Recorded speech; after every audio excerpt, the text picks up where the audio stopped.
आणि आता आपण पाहूया 36 जिल्ह्यांच्या बातम्या। गावात विहीर मंजूर करण्यासाठी बीडीओ पैसे मागत असल्याचा आरोप करत गावच्या सरपंचानं 2 लाख रुपयांच्या नोटांच्या बंडलाचा हार गळ्यात घालून थेट फुलंब्रीचे पंचायत समिती कार्यालय गाठलं होतं। पंचायत समिती कार्यालयाबाहेर या सरपंचानं नोटांची उधळणही केली। आम्ही गेल्या अनेक दिवसांपासून विहीर मागत असूनही आम्हाला विहिरी दिल्या जात नसल्याचा आरोप फुलंब्रीच्या ग्रामस्थांनी केलाय। विहिरीसाठी सरपंच आमच्या सोबत असूनही विहीर मिळत नाही, उलट आमच्याकडनं पैशांची मागणी केल्याचंही ग्रामस्थांचं म्हणणं आहे। लाच मागणाऱ्यांची चौकशी केली जाणार असल्याचं ग्रामविकास मंत्री गिरीश महाजन यांनी म्हटलंय। विहीर मंजूर करण्यासाठी पंचायत समिती बीडीओ पैसे मागत असल्याचा आरोप सरपंचांनी केलेला होता। लाच मागणाऱ्या अधिकाऱ्याचा नोटा उधळून निषेध करणाऱ्या सरपंचाविरोधात पोलिसात तक्रार दाखल करण्यात आलेली आहे। आम्ही पैशांची मागणी केली नसून उलट सरपंचानं फेसबुक लाईव्ह करत नोटा उधळून आमची बदनामी केल्याचं अधिकारी ज्योती देवी यांनी म्हटलंय।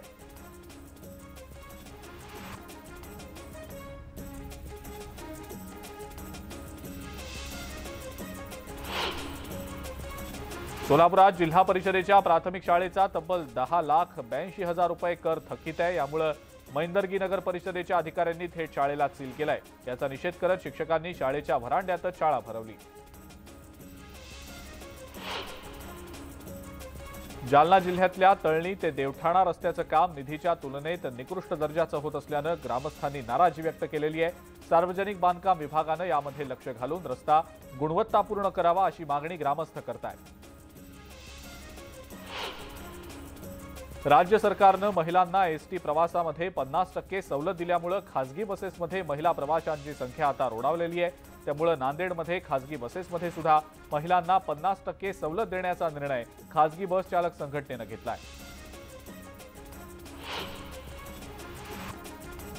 भिंगार कॅन्टोन्मेंट बोर्ड अहमदनगरपालिका हद्दीत समाविष्ट करण्याच्या हालचाली सुरू झाल्याचं पत्रक जारी करण्यात आलेलं आहे आणि याला स्थानिकांचा विरोध आहे असंच दिसतंय।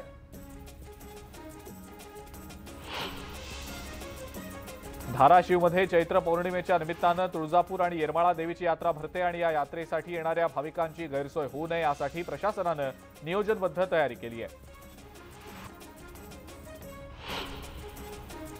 बीडमध्ये तलावातनं अथवा धरणातनं पाणी उपसा करण्यावर बंदी घालण्यात आलेली आहे। मात्र या जिल्हाधिकाऱ्यांच्या निर्देशांना पाटोदा तहसील कार्यालयाकडून केराची टोपली दाखवली गेलेली आहे। पाटोदा तालुक्यात असणाऱ्या भायाळा तलावातनं सर्रासपणे अनधिकृत मोटार टाकून पाणी उपसा केला जातोय।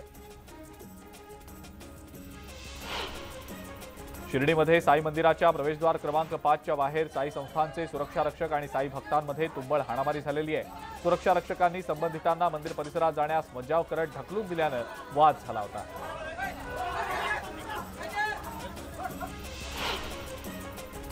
मासेमारी बोटी लावण्यासाठी ज्या खाडीचा वर्षानुवर्ष कोळी बांधव वापर करतायत याच आंजर्ले खाडीच्या मुखाशी गाळ साठल्यानं बोटी भरकटून बोटी बुडतायत। त्यामुळे लवकरात लवकर ही खाडी गाळमुक्त करावी अशी मागणी कोळी बांधवांकडून केली जाते। नांदेडमध्ये आयोजित मराठवाडा मुक्तीसंग्राम दिनाच्या अमृत महोत्सवी वर्षाच्या उद्घाटन सोहळ्याला नेत्यांची आणि लोकप्रतिनिधींची अनुपस्थिती होती। राज्याच्या सांस्कृतिक विभागातर्फे अर्जापूर इथं हा कार्यक्रम आयोजित करण्यात आलेला होता। अमरावती जिल्हा स्त्री रुग्णालयात वर्षभरात तब्बल 176 बालकांचा विविध कारणांनी मृत्यू झाल्याची धक्कादायक बाब समोर आलेली आहे। वर्षभरामध्ये या ठिकाणी 1876 बालकांना दाखल करण्यात आलेलं होतं। यापैकी 1363 बालकांना वाचवण्यात यश आलेलं आहे।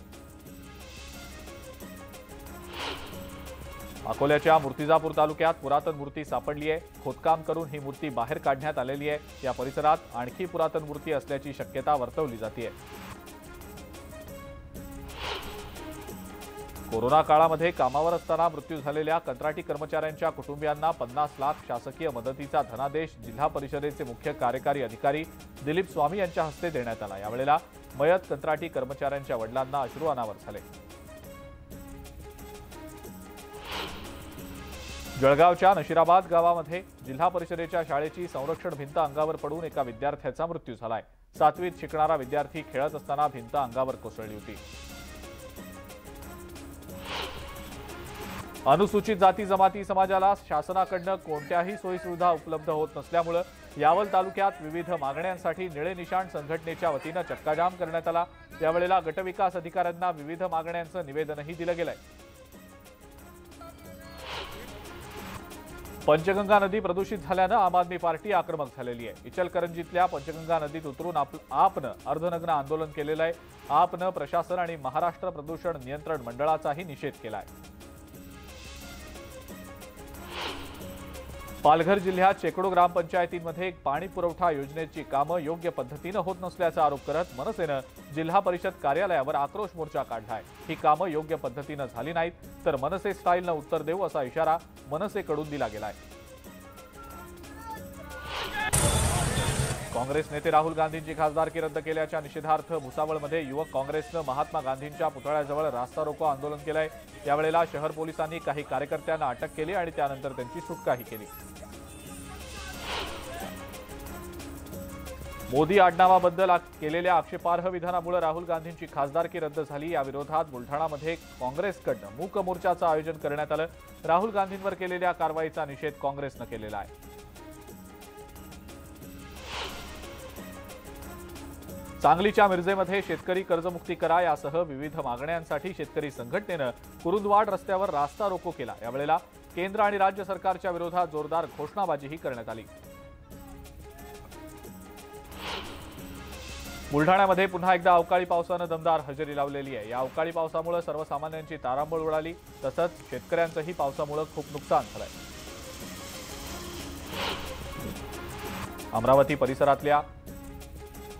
अमरावती जिल्ह्यातल्या मेळघाट परिसरात जोरदार अवकाळी पावसानं हजेरी लावली। अचानक आलेल्या पावसानं नागरिकांची तारांबळ उडाली। या पावसाचा गव्हाच्या पिकाला जबर फटका बसलाय। वाशिम जिल्ह्यातल्या कारंजा शहरासह तालुक्यातल्या अनेक ठिकाणी वादळी वाऱ्यासह अवकाळी पावसानं हजेरी लावली। या अवकाळी पावसामुळे गहू, ज्वारी आणि कांदा पिकासह भाजीपाला पिकांच्या नुकसानाची शक्यता आहे। स्वातंत्र्यवीर सावरकरांचा मुद्दा बाजूला ठेवून इतर मुद्द्यांवर बोलावं असं मत अशोक चव्हाणांनी व्यक्त केलंय। तसंच सावरकरांच्या मुद्द्यावरनं ठाकरे गट आणि काँग्रेसमध्ये मतभिन्नता असल्याचंही त्यांनी सांगितलं।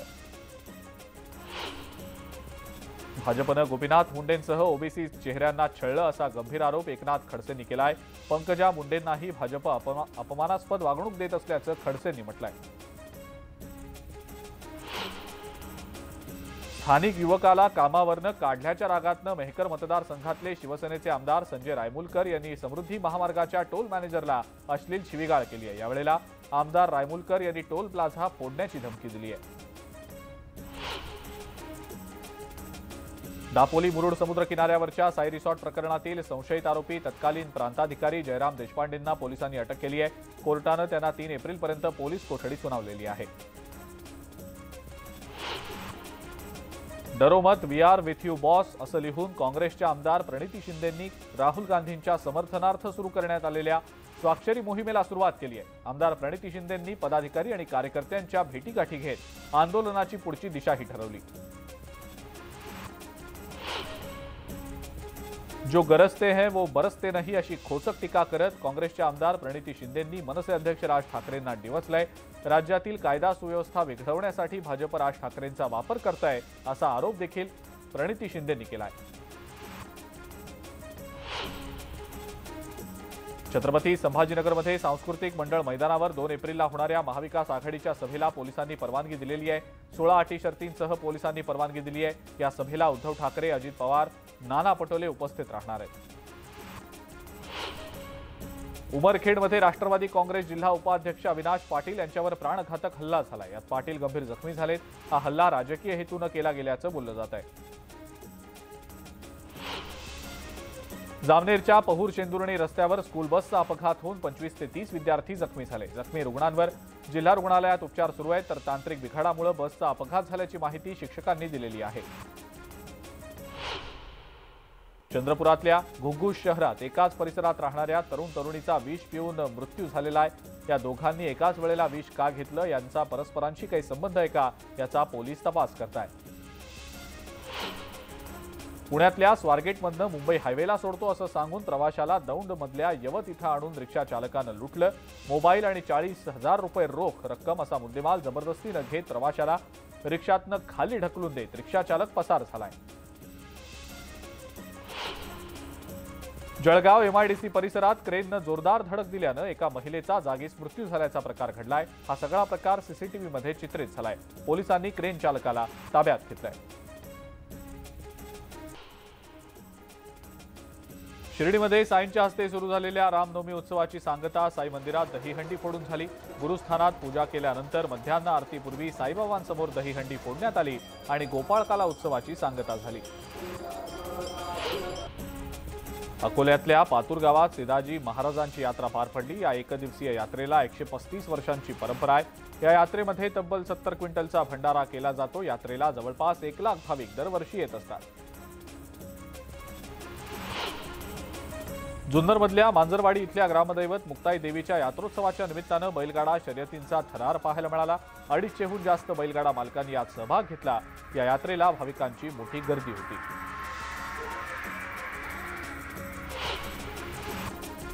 आणि यासोबतच 36 जिल्ह्यांच्या बातम्यांमध्ये आता वेळ झाली आहे इथंच थांबण्याची। ताज्या बातम्या आणि अपडेट्ससाठी बघत राहा फक्त न्यूज 18 लोकमत।